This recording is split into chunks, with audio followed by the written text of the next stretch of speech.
When I was about 19 years old, had hair and teeth back then. It was unbelievable. I started preaching, and I preached in a little church. It had been a Presbyterian church in Miller Grove, Texas. Now, some of y'all have been to Miller Grove with Gillum over there to eat catfish. Y'all know about that? You got a catfish place out there. Right across from that place is it's a community church now, and it was a Methodist church then, and they couldn't get a preacher, and so they called me to, come. And I got in the pulpit, and they had the Lord's Prayer printed on the podium, I thought they either think I don't know it or they're getting people up here who are too old to remember it. And so they had it printed there so the person that was preaching could read it. And then next to it, they had a note that said, be sure and check to make sure the sound system's on because the agnostics in this place are terrible.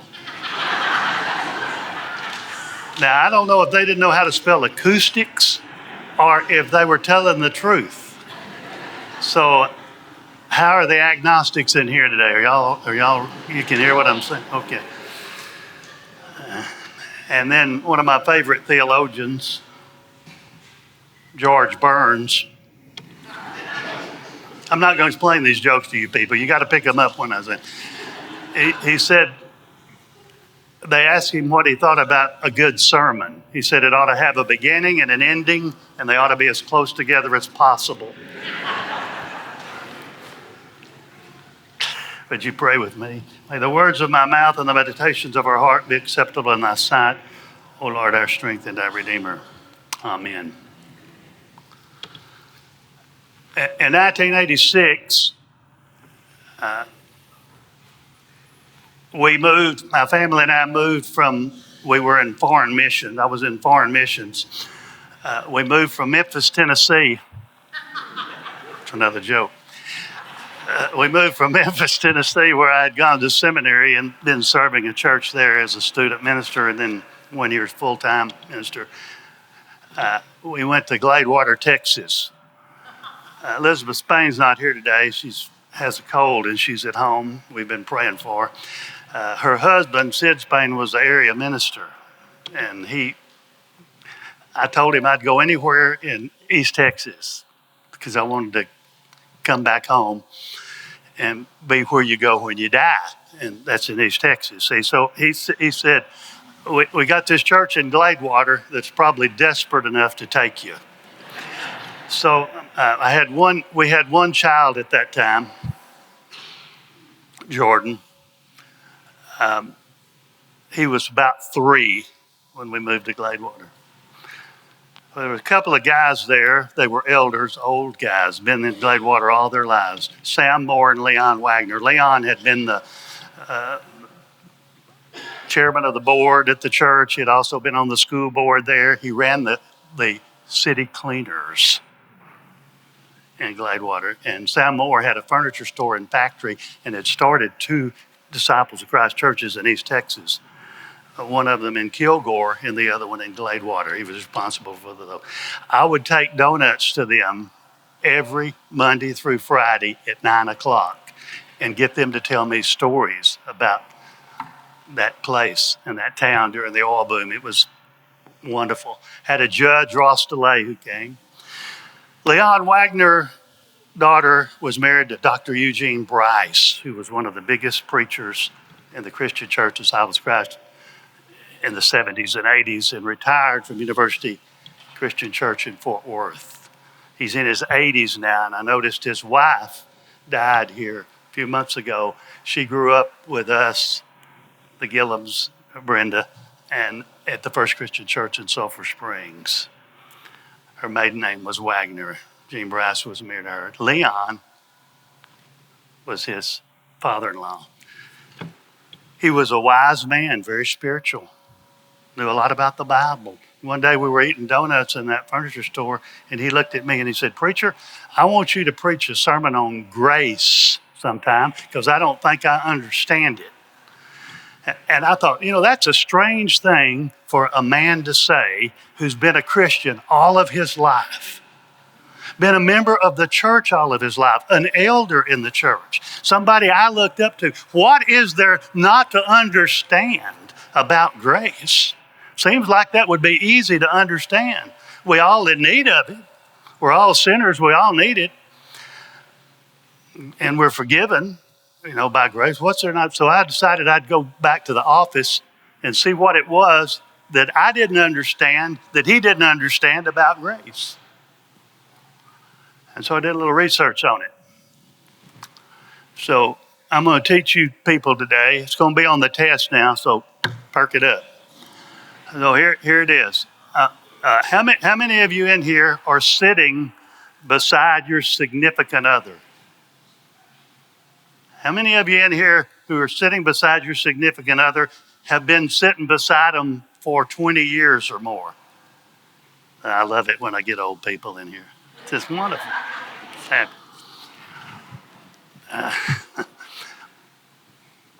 So normally when we greet people, we see people in the church, here in church, or we see people, sometimes we don't even know them, we'll say hello.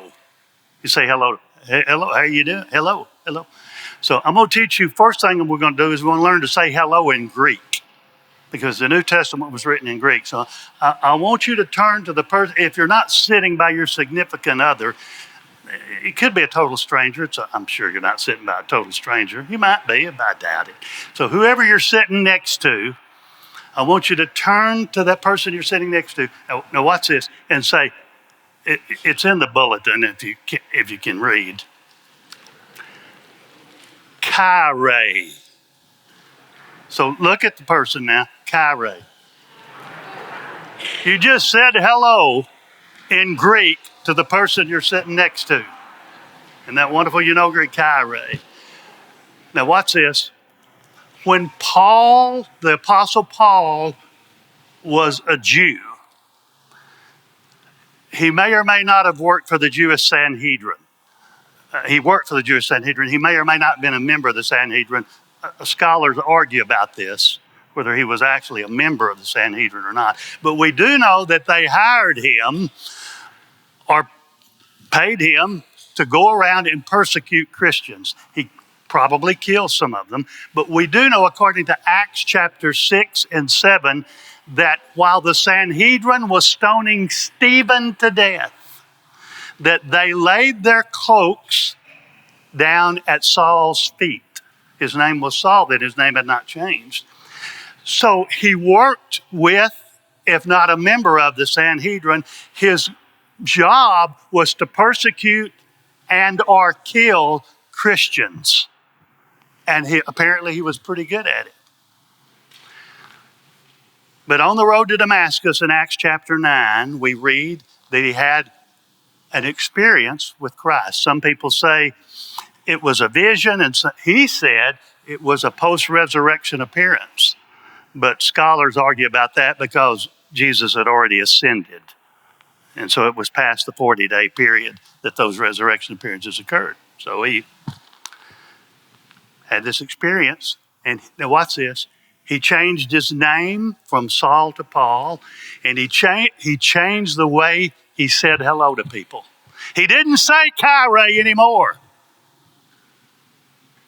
And when he wrote his letter to the church at Rome in Romans chapter 1, he said hello, and then he gets down to the last verses there that my theologian in residence today, Matt Porce, read you. He said, and grace and peace from Jesus Christ be with you. Now, watch this. The word grace in Greek is, now watch this, charis. Charis is the English derivative. So now I want you to look at the person you're sitting next to and say, Charis. When you say that to somebody, you're not just saying hello. Much bigger than hello. It's grace. And when you say grace to somebody, watch this. This is going to be on the test. What does that mean? What is the definition of Charis? It's not just hello. It's, now watch this. May God be better to you than you deserve. May God be better to you than you deserve. No longer just hello, kind of flippantly. It's good to do that, but when you put grace on somebody, you're asking God to bless them better than they ought to be blessed. Now we think ourselves of that, that way, but people we don't like, we don't. I mean, it's hard. That's why we like John Wayne. I mean, I like John Wayne because he gives people what they deserve. The bad guys get it, and I like to see bad guys get it. But grace is, may God bless people that we don't like. And that's tough. That's hard for me. It's rough. In Proverbs 25:21, we read this. If your enemy is hungry, give him food to eat. Your enemy, not people you like. If your enemy is hungry, give him food to eat. If he's thirsty, give him water to drink. In doing so, you will heap burning coals on his head, and the Lord will reward you. In Romans chapter 12, verse 20, Paul quotes this very verse. If your enemy is hungry, feed him, give him drink. Do not let evil defeat you. Instead conquer evil with good. For Paul, after his Damascus Road experience, no longer Charis, but Charis to everybody he met, both friend and enemy. It is one of the most remarkable changes in a human being that you'll ever find in all of the Bible, that somebody could change that way. Now, sometimes, grace is not that dramatic. Somebody trying to kill you or, some bad enemy. Sometimes grace is living with your spouse. Y'all know about this? Hedrick, where's Hedrick? Wake up, Hedrick. I told his wife when I get to this part to poke him.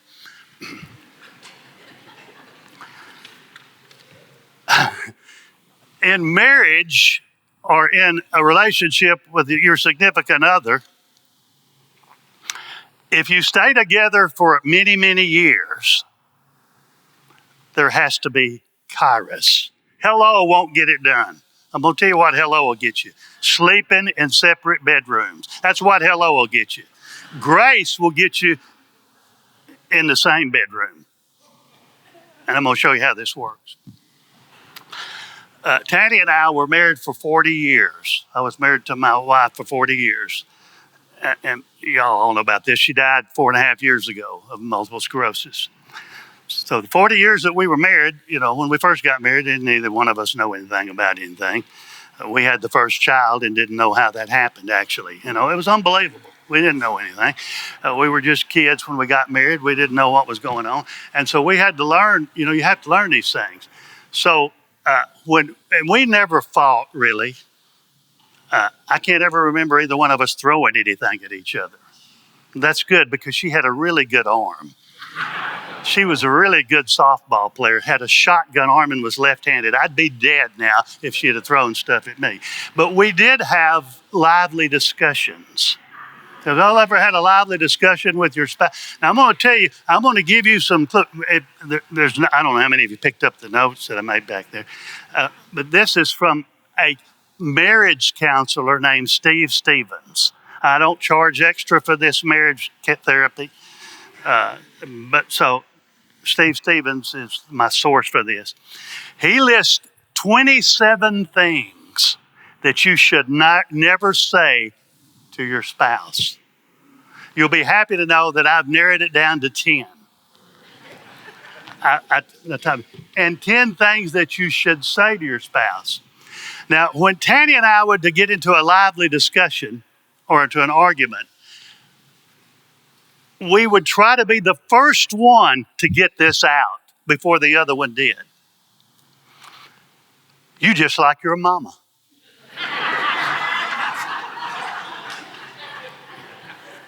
Now, the reason we would say that is because our mothers were completely different. My mother was Pollyanna. Everything is beautiful. in its own way. She could have written that song. Tanny's mother was exactly the opposite. The world will probably end tomorrow. They ran around together, my mother and her mother did, after we were married. And one day they got into an accident by Austin School, where we used to go to school. They had a little fender bender.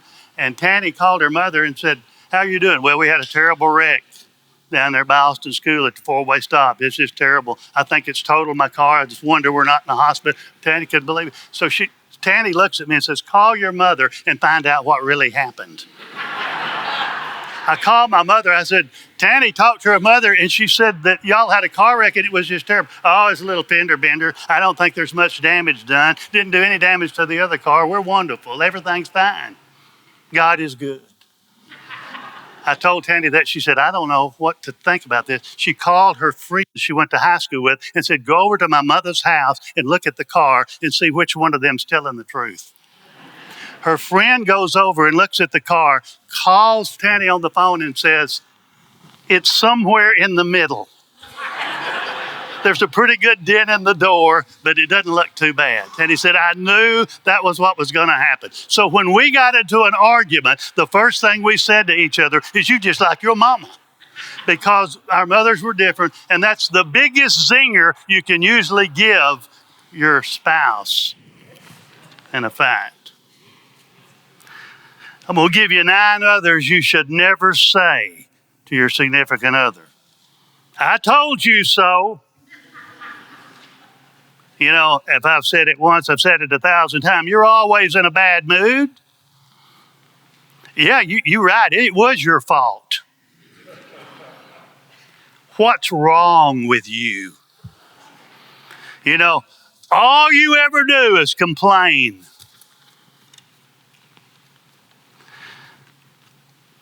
No matter how hard I try, I can't do anything to please you.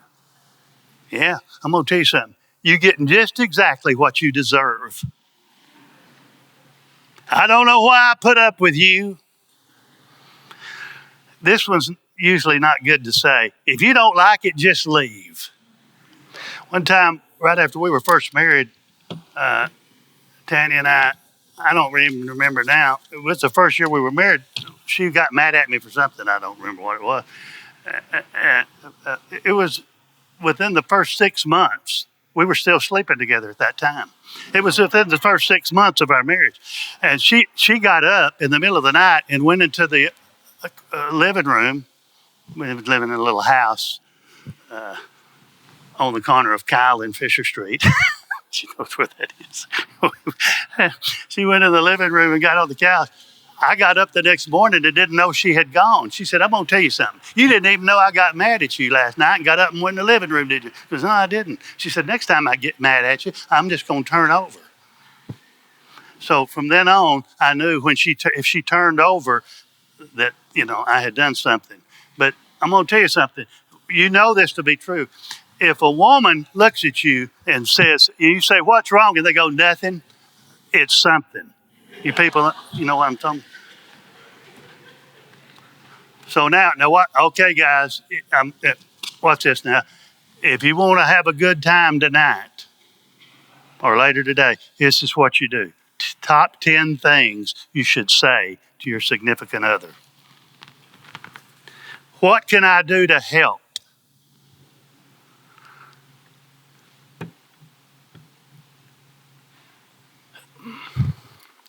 Some of these are kind of hard for me to do. Would you pray for me?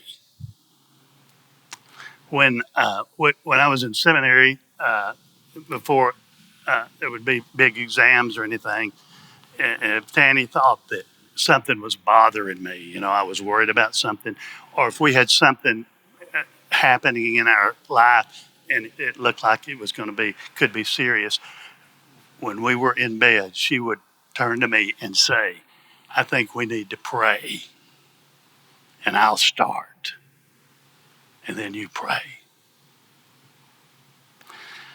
When she was expecting Jordan, he's getting so old now I can't keep up with it. He's about 41. He's born in 1983. When she was expecting him, she would say to me, we need to pray over our unborn child. And I would take my hand and I would put it on her stomach. And I would read the 139th Psalm from beginning to end. Look it up sometime, read the 139th Psalm. And we would pray for our unborn child. We did this frequently. Pray for me.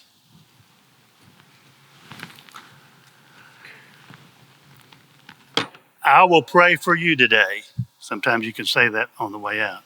I'm going to tell you something. When you tell somebody you're praying for them, you just did. Look it up. It's in Romans. Paul says this in Romans chapter 8. You say, I'm praying for you. You just prayed for them. Thank you for loving me. Thank you for accepting me. Thank you for making every day brighter. These last two are really, really good. I am not complete without you. And I wanted you today. Those are 10 things you need to learn to say to your spouse. Grace in our lives individually, in our relationships with other people, is wishing on them the same thing that God gives to us by definition, that He is better to us than we deserve, and we are supposed to be better to other people than they deserve. Very difficult to do. The other day, I think it was last Sunday, I had two women in the car with me. It's not uncommon. And we'd been up here to a party.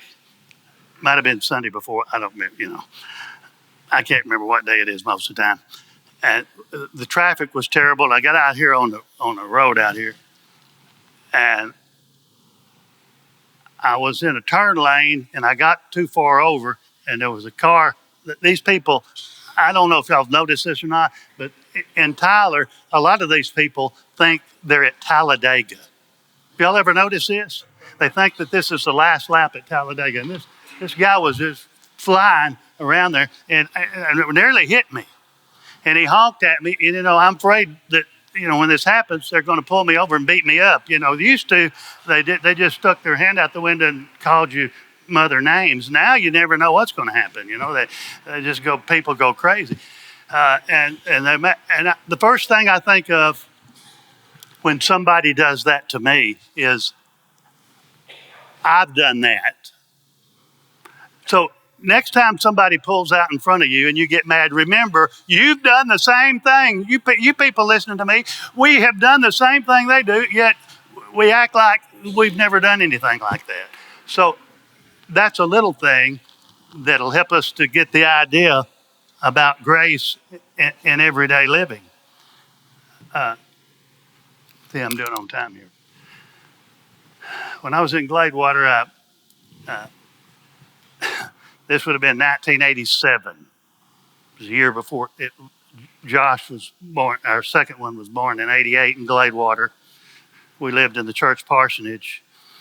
Y'all ever been to Gladewater? Not much to do down there. We had another child. So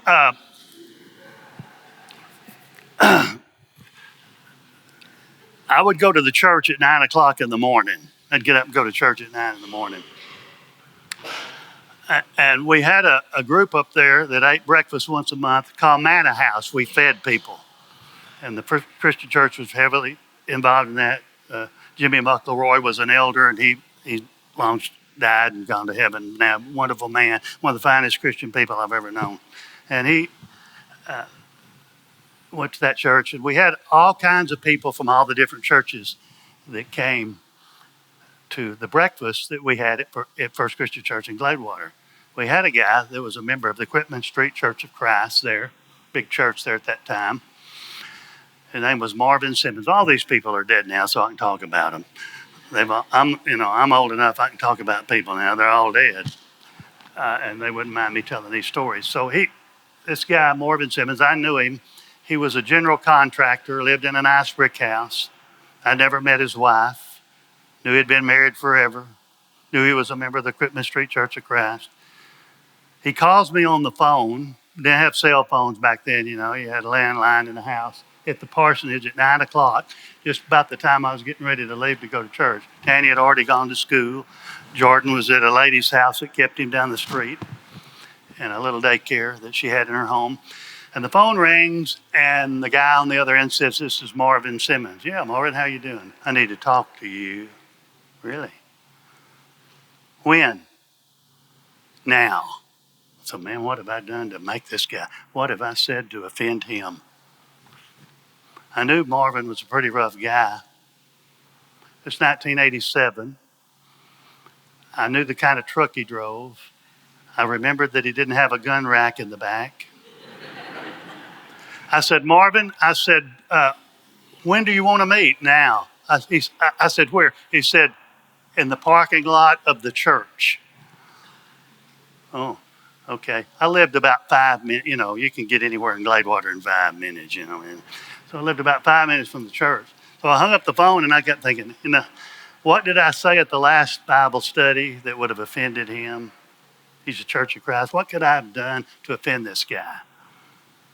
Why is he mad at me? Very matter of fact, you know, the way he talked. And oh, I get in the car and I drive up to the church and I see his pickup is already there. He's outside the pickup with his foot on the bumper like this. I'm thinking he doesn't have anything in his hands. He's an old man. I'm 32. I think I can take him. So I park and I get out and I go up and I said, "Marvin, what can I do for you?" Now watch this. He doesn't look at me. If somebody won't look at you, if they won't look you in the eye when they're talking to you, it's a problem. He's looking down at the ground the whole time. He wore glasses, looking down at the ground like this. He says, I need to ask you a question." "Okay, what?" He said, this would have been, I think this was probably like Tuesday, maybe Monday or Tuesday. He says, "I know on Friday nights that you work for Jack Murphy." He was the head football coach and athletic director at Gladewater. Stadium's named after him in the Texas Football Hall of Fame. You know, I worked football games with Jack Murphy on Friday nights. Parsonage was close to school. I would go up into the press box and spot for the Gladewater Bears, you know. Worked for Jack Murphy, helped him. And he said, "I know you work football games, and so I know you're busy on Friday nights, and so I know that you're not going to be able to help me." But he says, he says, Mimi and I, called his wife Mimi. Mimi and I had one daughter. When she was in high school, he still hadn't looked at me. When she was in high school, she got pregnant and had a little girl, our granddaughter. She's 9 years old. Mimi and I love her. She's precious. She lives with us. My daughter has met a man she wants to marry. And I went to the preacher where we go to church and I asked him if he would do the wedding. And he said he can't do a wedding for somebody who's had a child out of wedlock or has been divorced. And so he won't do it. And I need a preacher that'll come do the service. He said, "We're going to do it at my house in the living room." Now, I know you can't do it. Now, most of the time, you don't know what to say. You know, it's hard to know the right thing to say at the right time. I don't know how I got this right, but somehow, I'm sure it was the Holy Spirit speaking to my heart. I had the perfect thing. I think it was the perfect. I still remember it. I said, "Marvin, I'm happy to stand here today and tell you that I am a member and an ordained minister in the Christian Church Disciples of Christ and a minister at the First Christian Church in Gladewater. And our denomination and the church here We say yes to people, not no. Yes, not no. I will be at your house Friday night at 6 o'clock. You be sure that they have a license. He raised his head for the first time and looked me straight in the eye. This is a hard man. A little tear coming out of his eye right there, right there. Once in a while, you get lucky like that. I said, I can tell Jack Murphy I can't make it Friday night. I got something else to do. They'll survive without me. I went over at his house on a Friday night and did a wedding for that young girl and the guy. I don't know what happened to him. I know Marvin and his wife long since dead. I don't know if they're, but grace. The word is charis. May God be better to you than you deserve. We get chances every once in a while in life to do that.